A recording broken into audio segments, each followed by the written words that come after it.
Ia uite ce ne-am păcălit aici, fii atent. Am dat, fii atentă ce etichetă a avut, fiți atent ce m-am păcălit. Că am luat două baghete și nu le-am văzut acolo. Am luat două baghete, ca de obicei, bagi una și două baghete, nu?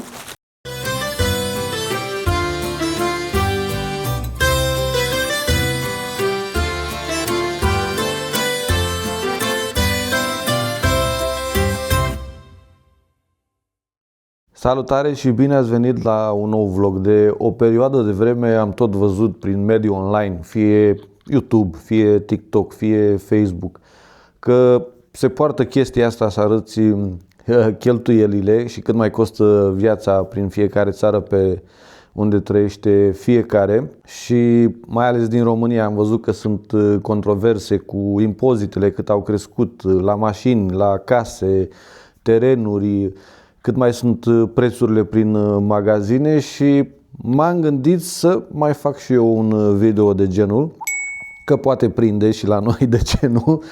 Ultima dată când l-am făcut pe cel cu facturile de curentul electric și gaz a prins foarte bine și cu un pic din prețurile din magazine, așa că astăzi o să vorbesc cu voi un pic despre impozitele la mașini aici în Italia și de ce nu despre impozitele la casă, pentru că și aici este impozit pe proprietate ca și în restul Europei. Începem cu impozitele la mașini. Impozitele la mașini aici în Italia se plătește în funcție de câți kilowați are mașina. Nu de cai putere, să nu confundăm cavalii, cum se spune în Italia, să nu confundăm caii putere cu kilovaturi. Mașinile cu până la 100 de kW se plătește, sau cel puțin până anul trecut, că acum încă n-a apărut grila exactă. De ce spun asta? Pentru că am văzut că a venit un pic mărit impozitul la mașini. Până anul trecut era 2,58 euro per kilowatt. De exemplu, eu la Fordul meu Kuga am 100 de kW în cap. Până anul precedent plăteam 258 de euro pentru că am 100 de kW în cap. Anul acesta, spre surprinderea mea, mi-a venit 284, adică undeva cu 20 și ceva de euro mai mult pentru 100 de kW.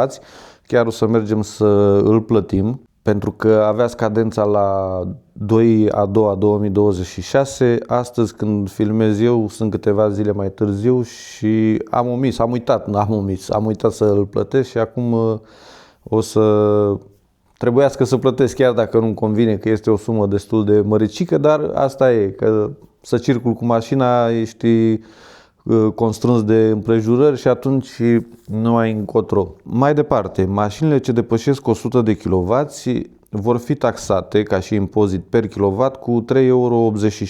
Se calculează în felul următor: dacă ai 150 de kW, să zicem așa, ceea ce e mult pentru o mașină, 150 de kW, asta înseamnă 200 și ceva de cai putere, până la 100 de kW te va taxa cu 2,58 euro pe kilowatt, iar cei 50 de kW de la 100 la 150 vei fi taxat cu 3,87 euro per kilowatt. Asta pentru mașinile cu o putere până la 185 de kW vor fi taxate cu 3,87 de la 100 în sus.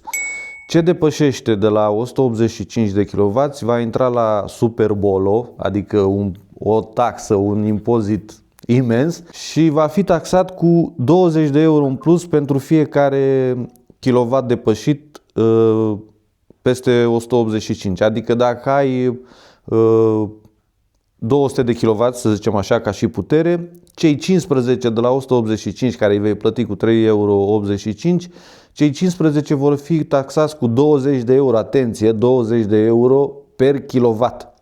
Adică numai pentru cei 15 kW depășiți vei plăti undeva la cât? 200, încă 300 de euro în plus de super impozit, da?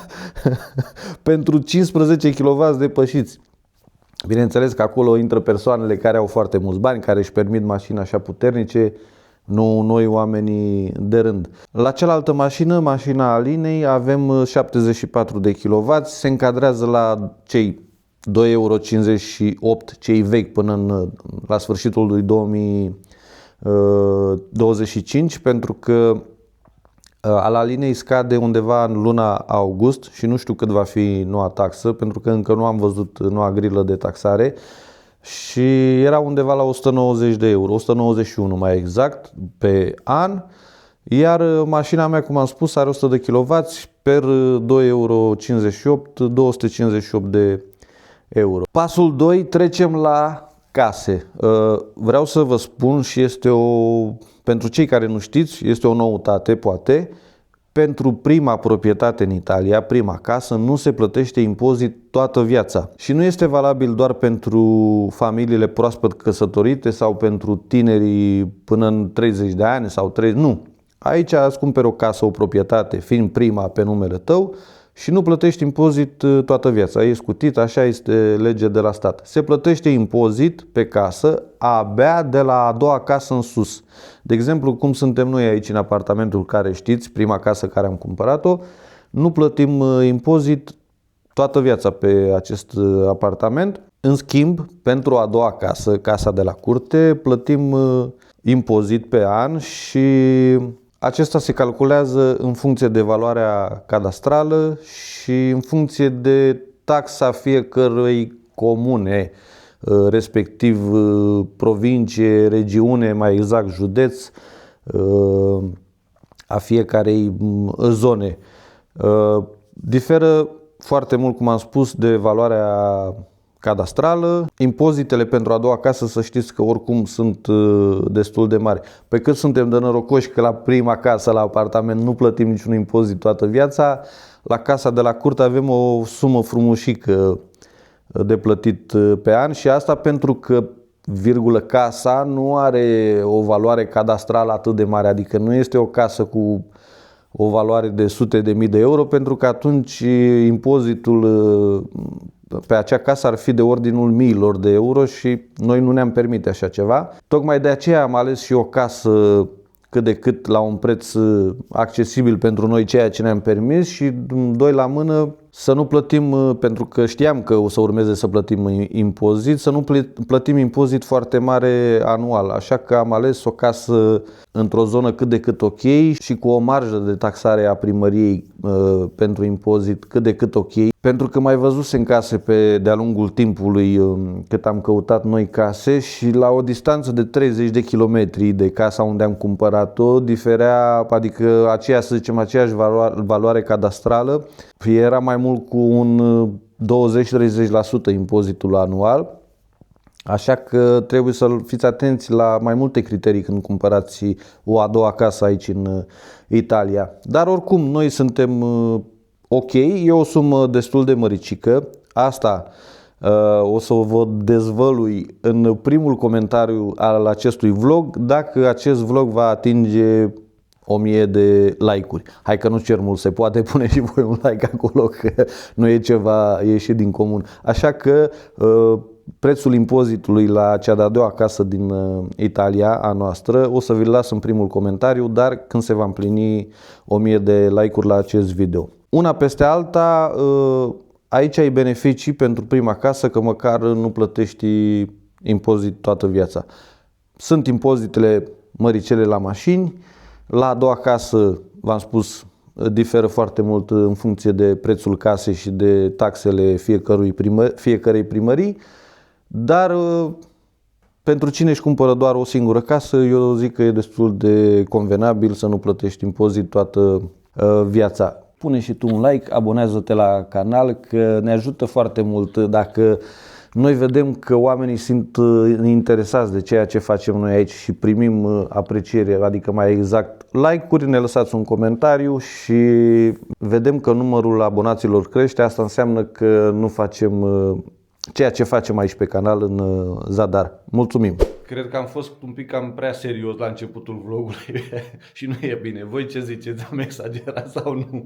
Și ce credeți? Afară plouă. Mergem la magazin să facem câteva cumpărături. Am venit la Conad că au ceva reduceri și pentru prima dată hai să luăm și noi 1 kg de mandarine, că e 2 euro kilogramul. Și bine, nu? Chiar 2 kg și arată și bine, dar chiar frumoasă, lucitoare așa. Și ziceam că au câteva oferte pe la bulion, pe la gel de duș, pe la mai multe chestii și să mai facem și noi aprovizionări, nu tat? Da. Mi-am luat ajutorul cu mine. Suc de roșii, dacă iei 3 sticle, 2,77 € la 3 sticle și așa era 1,85 € dacă luai doar o sticlă. Aici la cașcaval, ce are aici? Aici la cașcaval nu este. 11,99 pe kilogram, 12 euro. Dar bine, e din ăsta de Conad. Ulei de măsline să luăm 1 kilogram, că cine a zis că ne aduce nu ne-a mai adus, am rămas fără, ține tat. Și uleiul de floarea soarelui nu luăm că avem, dar este 1,80 € pe kilogram. Și bineînțeles este și mai scump, dar ăsta este cel mai ieftin de Conad. Și oricum Conadul este un magazin mai scump așa de obicei, cu prețuri mai ridicate.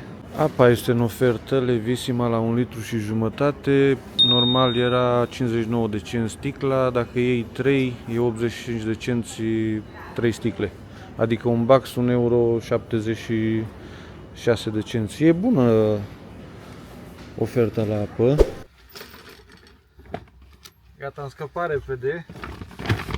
Am luat 2 sticle de cola, 3 sticle de bulion, 1,5 kg de mandarine, o sticlă de ulei care este 11 euro, căpșuni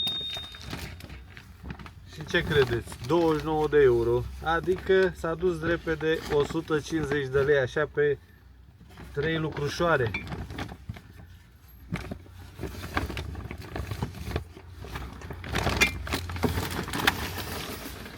Pulpele de pui superioare 4,20 €, ciocanelele 3,99 kg și pieptul de pui cât este?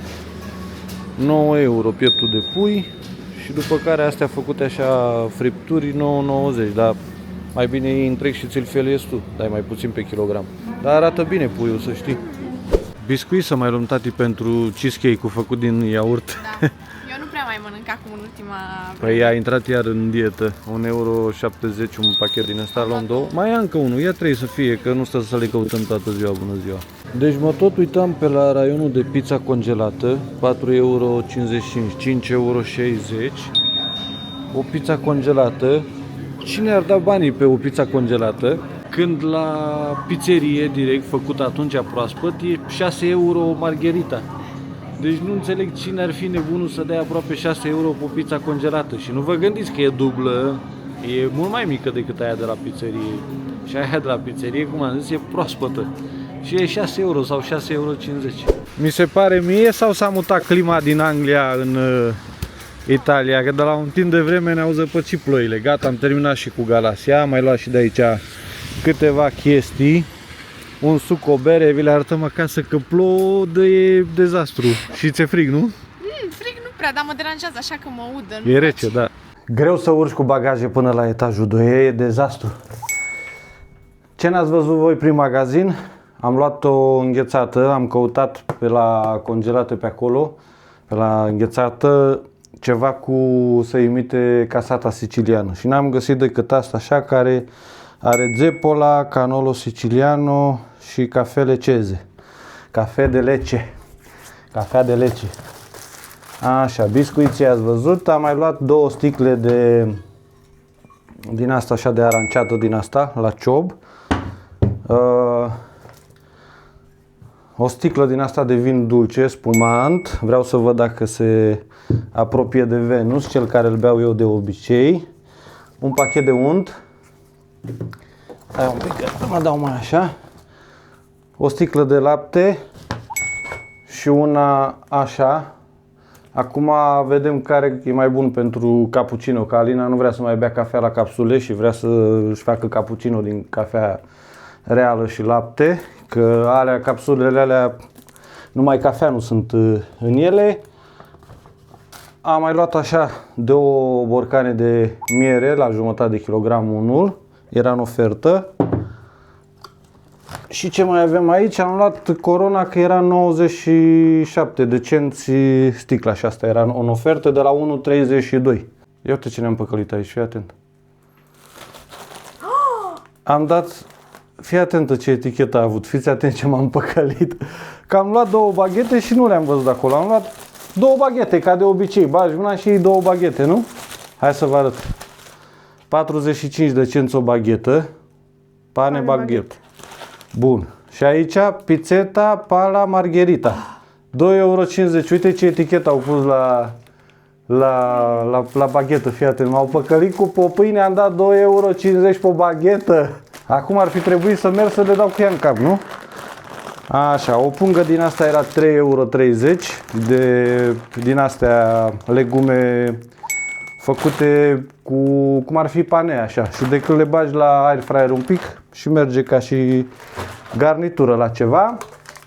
Am luat un zahăr vanilat că vrea Alina să facă gogoși mâine. Astăzi este la muncă Alina. O pâine feliată din asta, că nu a adus pâine românească la magazinul românesc săptămâna aceasta, am rămas fără pâine. De obicei mă duc eu, am fost și mi-a zis că nu are. O să luăm mai multă data viitoare, ca să nu mai rămânem fără. Grana Padano, din ăsta DOP, că mâine vreau să facem paste, am luat ca un fel de capelaci, un fel de tortellini, care este cu zucca, cu dovleac, așa, lasă-mă cu italiana, că după aia iar primesc înjurături. Așa, deci este cu dovleac și vreau să-i fac cu sosul de unt și salvie. Drojdie, că vrea Alina, am zis să facă gogoși. Am luat și policica asta de încălzit, are până la 1,5 litri și a fost 9,90 €. Dar, au, ce gălăgie am făcut! Dar are fundul foarte, foarte gros din inox, e foarte bună ca rezistență, așa durabilă și grea. O cană pentru Alina de cappuccino din asta transparentă, pentru că ea de obicei bea în căni din astea așa de Jacobs, numai că astea sunt un pic mai mari și... Așa că am luat o cană de cappuccino. Nouă nu ne trebuie, că bem cafea eu cu Izabela. Așa, și mai departe, ce n-ați mai văzut voi din partea cealaltă de la Conad, am mai luat 4 lămâi cu coaja groasă pentru gogoși. Deci, cum am spus, la Conad am dat 62 de cenți, iar pe cea v-am arătat acum ce am luat de la Galaxia, că le-am arătat separat, o să vă pun și prețuri aici la fiecare produs în euro și lei. Aici a făcut 66 de euro și 29 de cenți. Carne nu am luat, că nu avem nevoie. În continuare, lada este plină în cantină / de bara. The next day. Gata, am ajuns acasă, că m-au scos fetele la carnaval. Carnaval care, cum am zis, mai bine nu ieșeam, că nu e... Parcă mai urât ca anul trecut, nici o noutate, așa... nimic care să te mai atragă, nu mai au și invenții, nu mai au idei, nu mai au absolut nimic. Vă lăsăm câteva imagini aici, că v-am luat câteva cadre, ca să vă faceți o idee cam cum a arătat carnavalul la noi anul acesta. Da? Cine vine? Că nu se vede. Curios. Nu știu.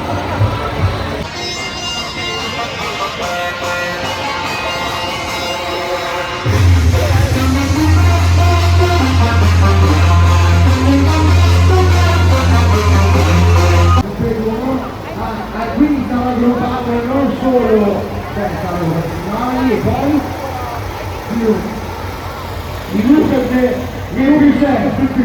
anche Pusè, Luchi, Zobia che sa si merda, questo ricordo noi, Riccardo Angelone. E poi per questo molto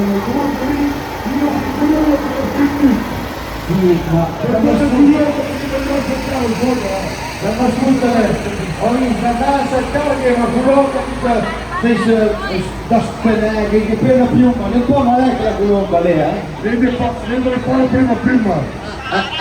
Fai il cambio invernale estivo? Sì, il cambio armadio, adesso l'ho messo in primavera. Le dovrei cambiare la piuma? Sì, adesso tiro fuori un po' di cornistà. E quindi è un po' più leggero, un po' più...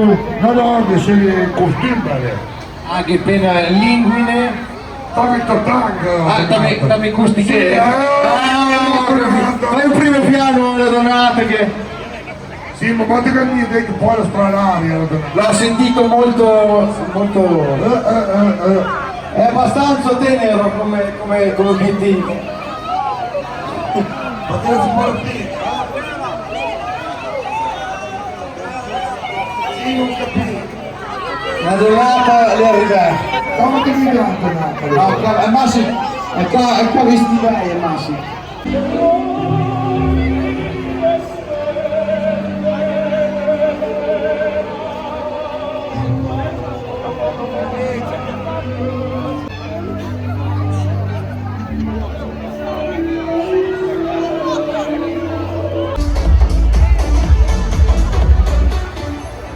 Deci, cum vi s-a părut carnavalul? Nou mi s-a părut la fel ca în ultimii Parcă mai 8 ani de urât zile. ca anul trecut a fost. Nimic frumos, nimic nou. Într-adevăr, multă lume era în oraș, dar ei cum au fost îmbrăcați și cu vestimentația care au avut-o, nu mi-a plăcut absolut deloc.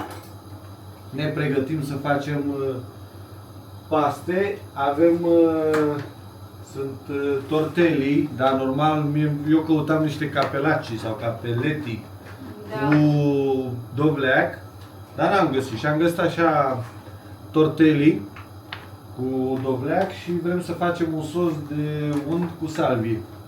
Să vedem dacă ne iese ce trebuie, că am mai mâncat pe unde am fost noi pe la Da, și ne-au trattorii, pe la plăcut. Acum e prima restaurante. dată care încercăm acasă să facem. Exact, să vedem dacă ne iese. Și aici mai mi-am luat o cameră de supraveghere, că după cum v-am povestit că au mai venit hoții prin bloc pe aici, măcar nu protejează cu nimic să nu mai intre, dar măcar să iau aici, să-i înregistrez, să văd cine sunt și cum sunt, nu? Și când suntem plecați de acasă, să punem și aici în apartament o cameră de supraveghere. Hai dați drumul la tot? Ia să vedem. Că am luat-o la fel cu aceeași marcă, cu cele de la curte, ca să nu stau să folosesc 7000 de aplicații, să descărcăm mai multe aplicații pentru camere. Și așa le punem pe toate pe o singură aplicație, pe aplicația de la IMO. Ia să vedem. Ia, e micuț așa. E de interior, nu de Păi exterior. nici nu trebuie mai mare.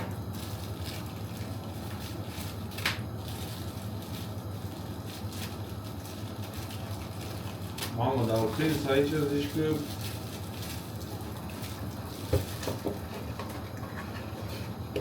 Ia uite ce mică, ce jucăușe e. Haha. Da, deci că e de jucărie. Și să rotește, urmărește persoanele tot, stânga-dreapta. Ia, îți. Mișto. Și are și încărcător și cablu, ia să Da. vedem, mă interesează să văd cât are cablu de lung, ca să mai ajungă până la priză, să nu stau să prelungesc eu sau să înătesc. Câți ani? Oh, da. Are 3 metri, tu nu vezi? Da. Are destul cablu. Trebuie să mai iau. Destul cablu are. Așa. Și o să băgăm în funcțiune, o înregistrăm pe aplicație să vedem cum funcționează. Și este la fel ca celelalte, poți să vorbești și prin ele, să... Astea pentru ce sunt? Aici, dacă vrei să o prinzi în perete, Da. două semnele, puile, Ah, lipește un da, acțibil și dai găurile astea și ți se potrivește pe suport, exact. N-a avut și un suport? Are șurubele aici, nu? Șurubelul și suportul. Da. Îi vezi? Ăsta așa. Și uite, să bag aici. Și uite așa, rotești Da. și bagi așa și o pui pe perete, știi? Da. Ce faci? Îl tai cu buleț așa? Păi, Da, ca să da, topească mai repede, da. Ne apucăm de făcut sosul, ca apa... trebuie să pun și astea. Că deja, cât zice să stea? Păi nu m-am uitat. 3 minute zice. Păi da, mai stai un pic până scupește ăsta, până îți face... Păi stau, dar le desfac și eu. Până atunci să fiu preparat. Vino, tat, vino, intră, că nu ne... Intră, ce? Ah. Bine? Nu ne Bună seara. deranjezi. Punem așa ca 5-6 frunzulițe. Ajunge, da, cât să ia gust de salvie. Și zice că nu trebuie să se ardă. Cu mic. Da, că nu trebuie să se prăjească, nu să se ardă. Păi și nici unde nu trebuie, că după aia... Da. Ia bagă. Ha? Să bage untul în frigider. 3 minute, hai să punem ceasul. Unde mai mai, că nu văd. Gata. Punem aici. Așa. Deci că e făcute astea, sunt făcute cu ou de casă și ați galbene. Da, dar miroase bine, ia miroase parcă... Oh, nu știu cum să zic. Da, miroase bine, așa, făcute în casă, cum le vezi. Acum, nu știu ce e ăsta dinăuntru, dovleacul ăsta. Dacă chiar e dovleac sau nu. Păi da. Zice 40% dubleac. A, și restul ce e? N-am apucat să citesc. Păi citește pe celălalt. Gata, gata și cu tortellini. Ia să vedem, s-a umflat ceva. Arată bine, bine, bine, bine. Mai scoate și paleta cealaltă de lemn. Punem și cu un pic de apă din asta așa. Și mai dăm foc un pic.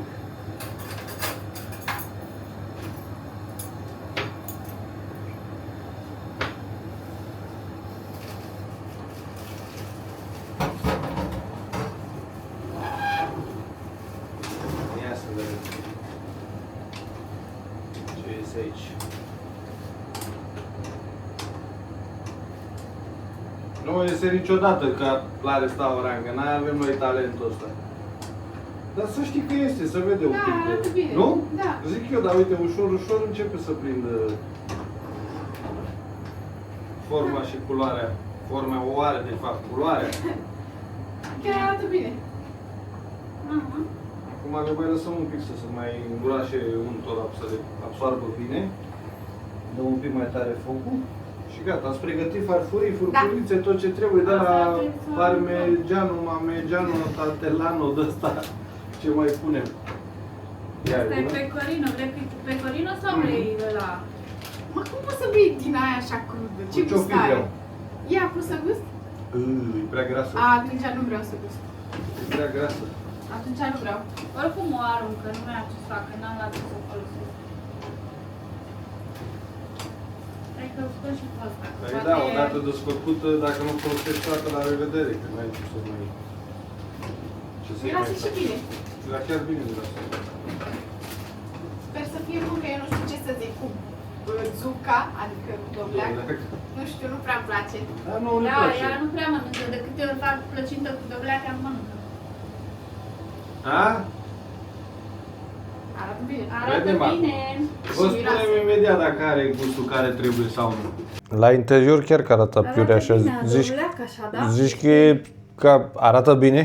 Zici că e ca la plăcintă. Normal ăsta trebuie să fie mai lichid, mai cremos așa, nu? Hai să vedem.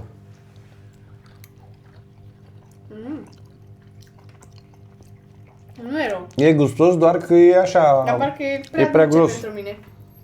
Chiar că e dulce un pic. Da. Are zahăr băgat sigur. În fine, sunt bune, sunt de la magazin, asta e, pline de zahăr. Nu avem ce să facem. În seara asta dăm dieta afară. 10 minutes later. Ia să vedem cum se vede, cum se aude. Am montat-o deja, am conectat-o cu aplicația, să aprindem lumina să se vadă bine. Mamă, dar ce bine se vede! Și am pus-o aici, ia uite. Ia uite cum mă urmărește. Hai, da.